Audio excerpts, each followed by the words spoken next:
Assalamualaikum warahmatullahi wabarakatuh.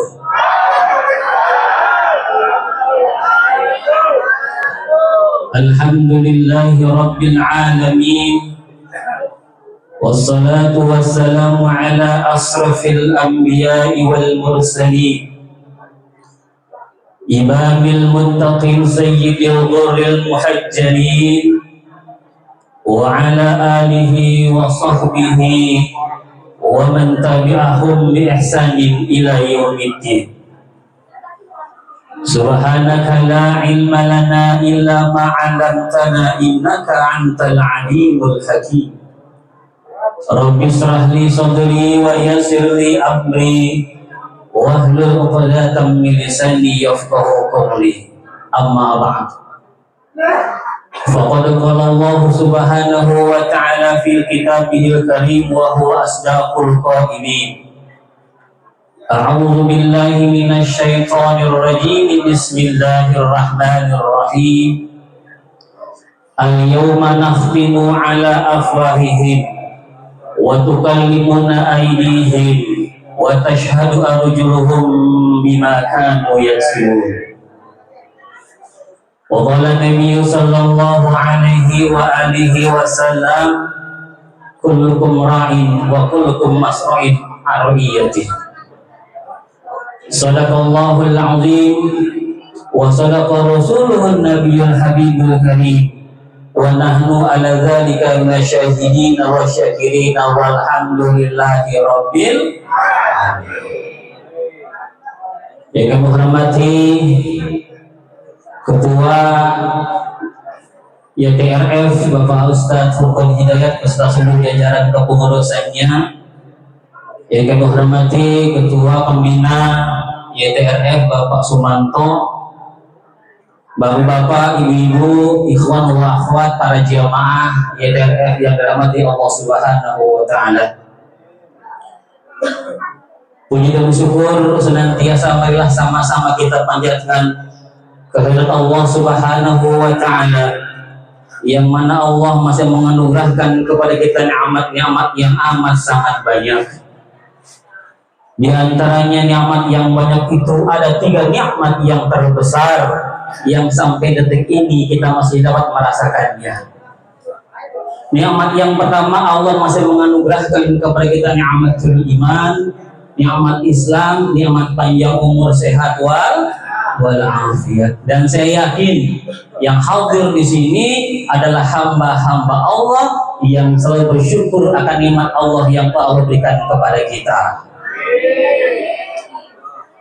Salawat teriring salam tanpa kita haturkan kehambaan seorang manusia besar, manusia agung, manusia rahmatan lil alamin. Padahal beliau tidak pernah minta namanya untuk dibesar-besarkan. Beliau nggak pernah minta agar namanya diagung-agungkan, tidak.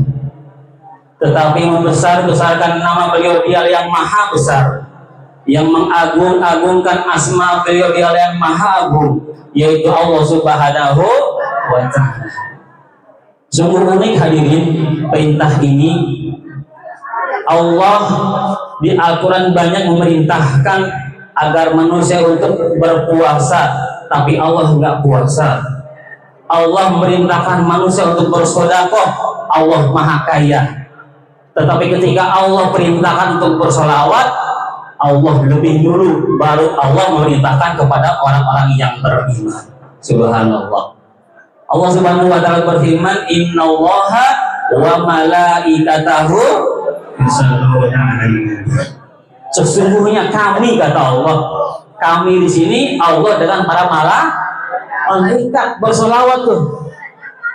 Ya, setelah bersolawat baru Allah menyuruh, ya ayyuhalladzina amanu shallu alaihi sallimu taslima. Masya Allah.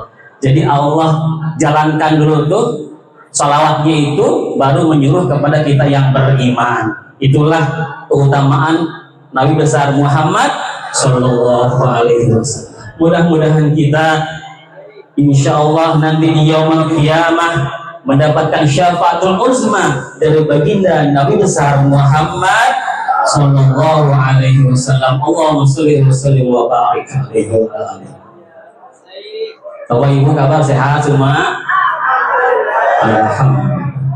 Bapak Ibu mati Allah, seorang ulama besar yang bernama Hasan Al-Basri, beliau menukil sebuah buku yang mana di buku itu dicatat bahwa manusia itu, kata beliau, umpama orang yang sedang menggembala. Seorang gembala yang sedang mengembalakan kerbaunya, dia sedang naik di punggung kerbau sambil meniup seruling. Berjalanlah gembala itu dengan kerbaunya. Selangkah demi selangkah, kerbaunya pun memakan rumput-rumputan, dan si gembala pun asik dengan seruling-serulingnya. Sedang asik-asiknya hadirin sekalian, tiba-tiba di hadapan si gembala itu muncul gajah putih yang besar. Kaget si gembala melihat tiba-tiba ada gajah putih. Akhirnya si gembala tadi, hadirin sekalian, membalikkan kerbau itu, memecut kerbau itu, lari sekencang-kencangnya.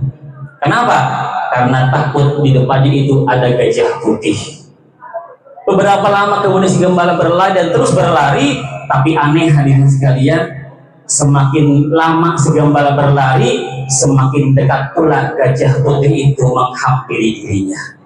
Masya Allah. Akhirnya apa? Terus berlari dengan mengendari kerbau tadi itu. Beberapa lama kemudian si gembala melihat ada pohon yang cukup besar. Akhirnya si gembala pun menambatkan kerbaunya dan dia naik ke atas pohon. Kenapa? Takut akan gajah putih yang terus menghampiri dirinya.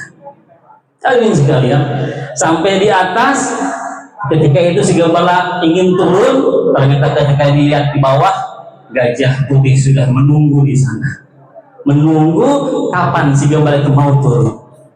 Hadirin sekalian, si gembala pun melihat, mendongakkan kepalanya ke atas pohon.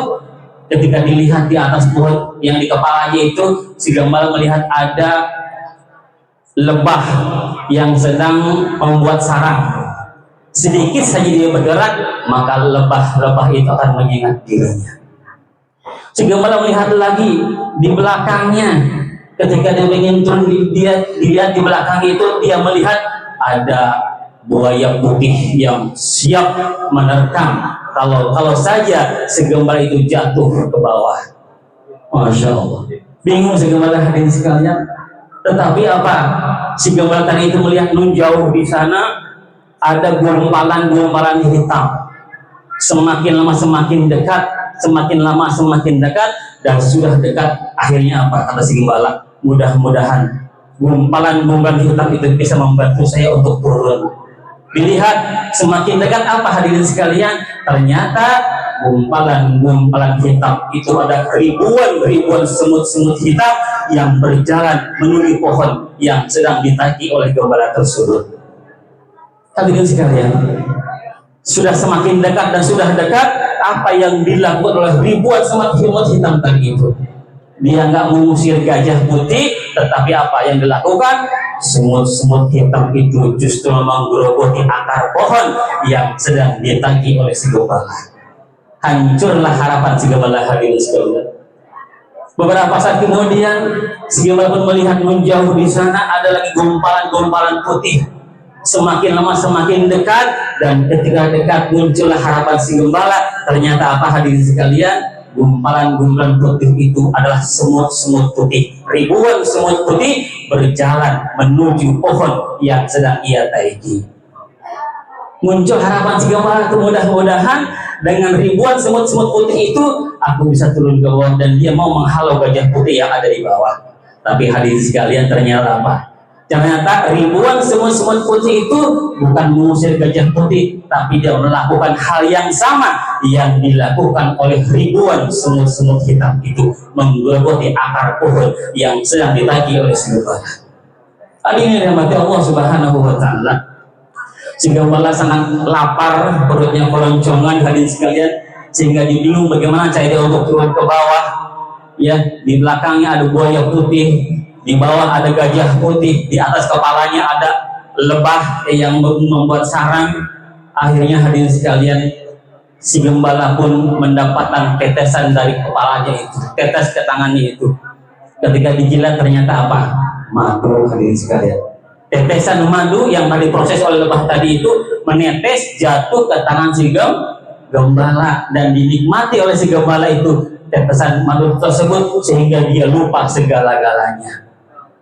Dia lupa akan semut hitam dan semut putih itu menggulung di akar pohon. Dia lupa di belakangnya ada buaya putih, dan dia juga lupa ada gajah putih yang senantiasa menunggu agar gembala itu turun. Dan akhirnya apa hadirin sekalian? Ribuan semut hitam dan ribuan semut putih itu menggerogoti akar pohon, dan akhirnya pohon itu pun tumbang dan si gembala masuk ke dalam perut buaya putih. Apa makna ini hadirin sekalian? Cobalah kita bahas. Betul apa kata ulama Hasan Al-Basri, bahwa kita ini manusia hidup seperti orang yang sedang menggembala.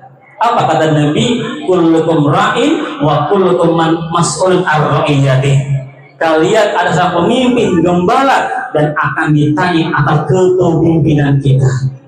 Ibaratnya kerbau itu adalah gembalaan si gembala, dan kita nih manusia ya, yang punya anak, yang punya jabatan, yang punya kedudukan, semuanya adalah sebagai pemimpin dan akan diminta pertanggung jawabnya atas kepemimpinan kita. Oleh karena itu hadirin sekalian, ya, sebagai seorang pemimpin, apakah kita memimpin suatu negara, memimpin suatu lingkup yang kecil, atau memimpin sebuah rumah tangga, jangan sampai gembalaan kita atau anak-anak kita itu justru membawa kita ke dalam nerakanya Allah Subhanahu wa taala. Nauzubillah min zalik. Bapak Ibu rahmati Allah, kemudian si gembala tadi itu ia mendapatkan tetesan-tetesan madu dari lebah tadi itu. Apa maknanya? Madu itu ibaratnya harta duniawi.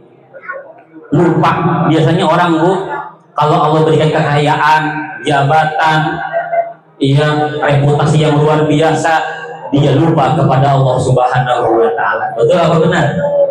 Allah kasih madunya dunia tuh, rumahnya bagus, mobilnya banyak, istrinya banyak, hartanya banyak, akhirnya lupa kepada Allah Subhanahu wa taala. Nauzubillah. Apa kata Allah? Alhaakumut takatsur hatta zurtumul. Kata Allah, celakalah orang yang bermegah-megahan. Orang yang bermegah-megah akan lupa kepada Allah Subhanahu wa taala hatta zurtumul maqabir, sehingga dia masuk ke liang kubur. Kita sebagai seorang pemimpin, apakah pemimpin ya presiden itu nanti dia akan ditanya atas kepemimpinannya. Seorang bupati akan ditanya kepemimpinannya. Semakin bawah kita nih, seorang pemimpin rumah tangga, akan ditanya anak-anak kita. Ya, Allah kasih kita anak-anak, disuruh nggak untuk ibadah kepada Allah, disuruh nggak untuk berbakti kepada Rasul dan kepada orang tuanya. Apakah kalau orang tuanya cuek saja, dia sibuk dengan ngajinya, ibadahnya, berarti nanti orang itu akan rugi di akhirat. Ya, kita nih pemimpin di Rodatul Firdaus, mohon doakan Bapak Ibu semuanya agar kita pengurus menjadi pemimpin yang amanah. Amin ya. Ini berat nih, ya. Semakin kita dipercaya oleh banyak orang, semakin banyak titipan-titipan ke kita, ke Firdaus. Insya Allah doakan Bapak Ibu semuanya agar kami pengurus amanah. Ini penting doa, kita nggak tahu nih doa mana yang dikabulkan sama Allah Subhanahu wa taala. Jadi kami berhikmat untuk Bapak Ibu semuanya. Tip and gift-nya, Bapak Ibu banyak mendoakan kami sebagai pengurus. Yang kedua, doakan juga guru-guru kita, Ustaz Abdul Latif. Doakan juga ya para donatur-donatur kita, Bapak Haji Muhammad Nurdin, Bapak Haji Adnani Taufik. Mereka orang-orang baik, orang-orang muhsin yang selalu menermakan hartanya untuk kegiatan kita belajar Al-Qur'an. Baiklah sama Bapak Ibu sekalian, kita tutup dengan doa kepada Allah Subhanahu wa taala. Assalamualaikum warahmatullahi wabarakatuh.